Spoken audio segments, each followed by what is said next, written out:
Ang ating pag-aaralan ngayong umaga ay patungkol po sa Philippians 4:16-7. Kung may mga Biblia po tayo, maaari po natin buksan. Huwag kayong mabalisa tungkol sa anumang bagay. Sa halip, hingin niyo sa Diyos ang lahat ng inyong kailangan sa pamamagitan ng panalangin, may pasasalamat. Amen. Sabi po sa English, basahin ko po sa English. Do not be anxious about anything, but in everything, by prayer and supplication with thanksgiving, that your requests be made to known God. Amen. Marami po tayong maobserbahan sa mga talatang ito. Pero yung pinakauna po, gusto kong ibahagi sa ito, sa devotion na ito. Una po, we are instructed to fight anxiety with prayer. Tayo po ay inuutusan ng Biblia, primarily, si Paul sinulatan itong mga taga-Pilipos. Yung mga mananampalataya sa Diyos na huwag kayong mabalisa.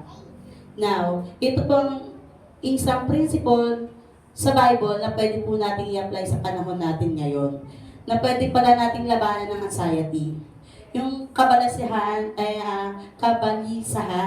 yung takot, yung tension sa buhay natin, yung magulong isip, yung restlessness.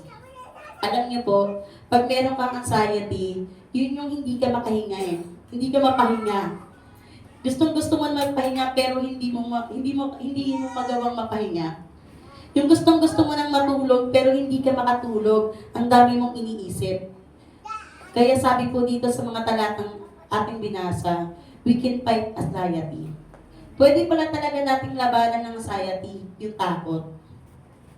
Sabi nga, di ba, kahit ano pang dalahin o bagay, kung bakit tayo nagkaroon ng kabalisahan o masayang o masyado pang pag-aalala, kahit ano pa yan, sabi sa verse na ito, dalhin mo sa Diyos sa pamamagitan ng panalangin. Magiging open heaven para sa iyo. Amen. Ano pa? Basahin natin.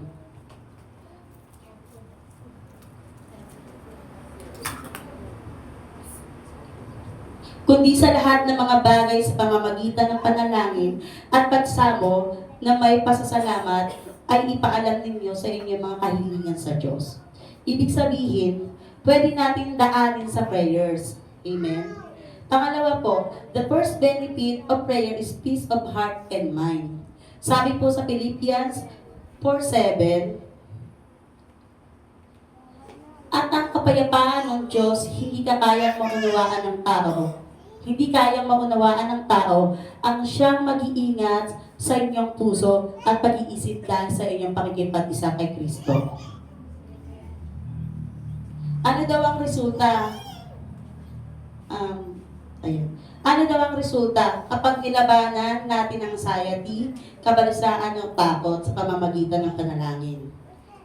Ito po.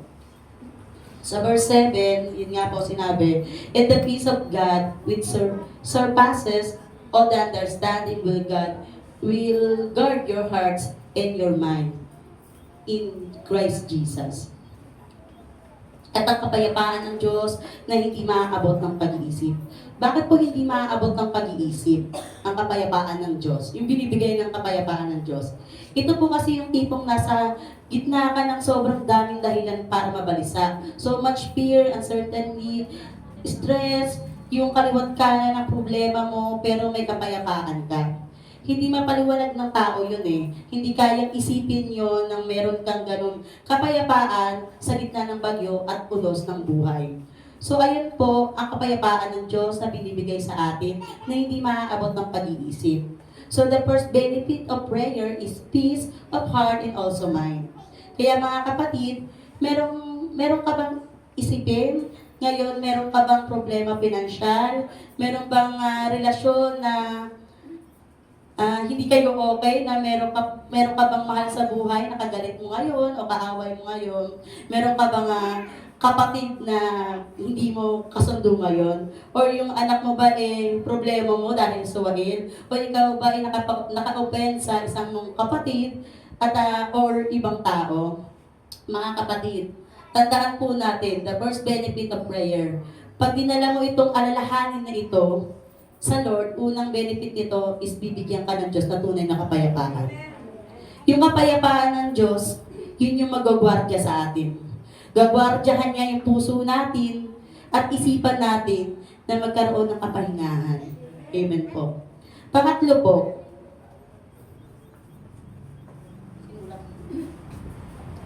po, pangatlong katuruan po, prayer is not a command, but letting God know. Yung panalangin po, hindi po ito parang inuutusan mo ang Diyos. Minsan po kasi merong tayong ganong concept na para bang ang Diyos genie. Yung ito yung request ko, Lord, ito yung gusto kong mangyari sa buhay ko, gawin mo. Just do it now, di ba? Ganyan tayo Hindi po ganon, kasi hindi po natin pwedeng utusan ng Lord. As if mas marunong pa tayo sa Lord. Yung Diyos natin hindi po arrogante. Ang Lord ay may humility. Manalangin tayo na hinahawakan natin yung kamay ng Lord. Yung sinasabi natin sa Lord na, Lord, kumilos ka sa buhay ko. Kasi tayo yung mga anak na lumalapit sa Diyos. Na sinasabi na Lord, igulis niyo po ang kamay niyo para tulungan ako, para kumilos sa buhay ko. Tandaan po natin, tayo po yung mga anak ng Diyos na lumalapit sa Ama. At kailan may hindi tayo magiging Ama, at yung Diyos, yung Diyos hindi po yung maging anak na pwede nating utusan. Hindi po ganun yun. May kukwento lang po ako sa isang senaryo po ng isang magulang. Yung isang anak niya is pinapakain niya. Tapos, sabi ng anak niya, na ayoko niya, pinapakain niya ng gulay, kanin at gulay, sabi ng anak niya, ayoko niyan, gusto ko hotdog, gusto ko tosino, basta mga processed food. Dahil sabi ng nanay na, o sige, gusto mo lahat, ikaw yung masusunod, di pumalit na lang kaya tayo. Magpalit na lang tayo, ikaw na lang yung magulang, ako na lang yung anak, ako na lang yung pakainin mo. Gaya po yung ganong senaryo ng mga magulang no, sa mga anak natin. May mga ganong talaga sa mga magulang. Aminin po natin yan. Na minsan, masyado tayong ina-under. Katulad nga po kanina sa isang testimony, na parang ina-under tayo ng mga anak natin na, which is mali po, na kung iisipin po natin mabuti sa relasyon natin sa Lord, hindi po pwedeng ganon. Na dapat utusan natin ng Lord, hindi po Hindi tayo pwedeng magpalit, hindi tayo pwedeng maging ama sa Diyos. Mga kapatid, ang Diyos ay laging ama sa atin. At tayo ang mga anak. Kaya pag lumapit o manalangin tayo sa Lord, hindi pa utos. Laging ipepresent natin natin sa Lord ang kahilingan natin. At ang Lord ang magdi-decide. All the time, we present our request to God and God responds to us. Yung Diyos ang bahala, He is the sovereign God. Kaya kung babasahin natin sa Philippians 4:6, do not be anxious about anything, but in everything by prayer and supplication, with thanksgiving, let your requests be made known, God. Ibig sabihin sa atin ng mga kahilingan. Ipapaalam natin sa Lord, at ang Diyos magdi-decide sa ating mga buhay. Amen po. When we pray, we're moving the hand of God. Amen po. Yung sinabi natin na, Lord, kumilos ka sa buhay ko, pero kayo ang bahala. Ito yung kahilingan ko, pero ang Lord ang bahala. Ang Lord ang mag-guide. Problema sa pamilya, sa asawa, sa pera, sa problema sa kapatid, problema sa trabaho. Pero ang Diyos ang magdi-decide dahil siya ang Diyos na Ama na nasa langit. Siya ang nakakaalam at mas mainam para sa atin. Amen po. Tayo po'y dumako kung paano natin i-apply sa ating buhay ang mga talatang binasa natin. Una po, have a 30 minutes to 60 minutes appointment with God. Amen po. Alam niyo po, para maiwasan ang disappointment, every day you must have an appointment. Kaya tayo madalas ma-disappoint kasi dumidiskarte tayo ng sariling atin Nang walang konsulta sa Panginoon, walang guidance sa Panginoon, walang tulong sa Panginoon. Minsan nga po pagka kada umaga po, makwento ko lang po sa aking pamilya. Sa anak ko, pagka tuwing umaga, papasok sa school, minsan aminado naman po ako na hindi kagad nakakatawag sa Lord. Sa dami ng ginagawa, hindi kagad nakakapag-pray. Alam niyo po yung ano, yung daan talaga is talagang papaalala niya na kailangan mo ng ano kailangan mo mag-pray. Hindi ko ibibigay yung guidance ko kasi ano nakalimutan mo na naman ako. Parang gano'n yung conversation namin ng Lord. Kaya ano, talagang itatap ka niya, matatauhan ka sa mga ganong klaseng senaryo Kasi po meron po talaga mga bagay na sa umaga is adyaan ng disgrasya na muntikan na parang, oops, warning na yan hindi mo kasi ako naalala. Dapat kasi ako yung inuuna mo. Kaya po napakahalaga na meron kang appointment with God. Na dapat pala, umaga pa lang, wala kang ibang babanggitin, hindi cellphone ang hawak mo. Kundi dapat pala talaga, pangalan talaga dapat ng Lord ang unahin. Throughout the day, naialay mo bawat activities mo sa Lord, sa buong maghapon mo. Diba? Talagang magiging smooth yung galawan mo kapag ang Lord ang inuna mo sa buhay mo. Kasi talagang danas sa buhay ko po danas na danas ko naman po talaga kung ano yung comparison ng wala ka sa Lord na nasa Lord ka. Talagang laging ganoon ang Lord sa akin laging niyang sinasadya na matauhan ako. Talagang lagi niyang pinapaalala na hindi pwedeng hindi mo ako unahin. Walang dapat unahin. Wala kang iniwan, dapat na talaga wala ka talagang iniiwan na activities na sarili mo lang yung uunahin mo. Yung Lord, isang buong araw na sisimulan ko para sa'yo. Diba? Kaya magandang simulan ng araw natin na meron tayong appointment with God. Sabi nga ni Martin Luther, sobrang busy ko ngayon. Araw, sobrang dami kong gagawin, kaya kailangan ko expend yung first 3 hours ko sa pananalangin. Diba? Grabe yung mentality niya. Kung sino po nakakakilala kay Martin Luther, isipin nyo yan, ayun yung mentality niya. Sa common mentality po ng marami, ay napaka-busy sa iba po masasabi po nila na napaka-busy ko ngayong araw na to, kaya hindi muna ako magpe-pray. Hindi ko muna unahin si Lord. Andiyan lang naman si Lord Ganun po kasi yung ibang mentality ng tao, di ba? Hindi muna ako makikipag-appointment with God. Ayoko muna makipag-fellowship and communion sa Lord kasi ang busy ko ngayon. Madami pong ganyan sa atin, pero maling-mali po yun. The more na nagiging busy ka, the more na dapat mas lalo kang magkaroon ng appointment sa Panginoon. Fellowship with God na dapat nagbabasa ka ng Biblia. Dinudunog mo sa panalangin lahat ng iyong gagawin.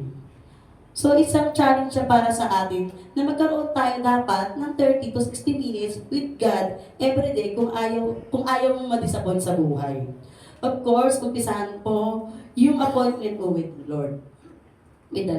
Pangalawa po, yung sa devotional and prayer journal. Yan po, yung mga nagte-take note po, no?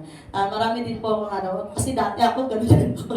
hindi na ako nakakapag-take note Kumbaga, ini-stack ko na lang sa mali-mali pala po talaga yun. Tinuturuan po talaga tayo ng Biblia na mag-take note tayo. Maganda po na meron tayong sinusulatang notebook, yung tinitake natin yung mga natututunan natin sa Biblia, tapos na rin na natututunan natin sa mga tinuturo ng ating mga pastor, sinusulat natin. Doon na rin natin sinusulat yung mga prayer request natin. Kahit yung mga answer prayer, doon na din natin isulat. And number 3 po, move the hand of God by being consistent in prayer. Lagi po natin tapikin ng Diyos. Lagi po natin kailangan tinatapik ang kamay ng Lord. Na kumilos ka, Lord, sa buhay ko, araw-araw, kailangan po talaga isang disiplina yon. Move the hand of God by being consistent. So tuloy-tuloy, sabi nga po ni Apostle Pablo, sa 1 Thessalonians 5:17, pray without ceasing. Alam na alam po natin yan. Laging tuloy-tuloy ang inyong panalangin. Bakit? Kasi all the time, lagi tayo may dinudulog sa Diyos. At hindi po nauubos yun. So mga kapatid, nawa magkaroon tayo ng disiplina ng panalangin.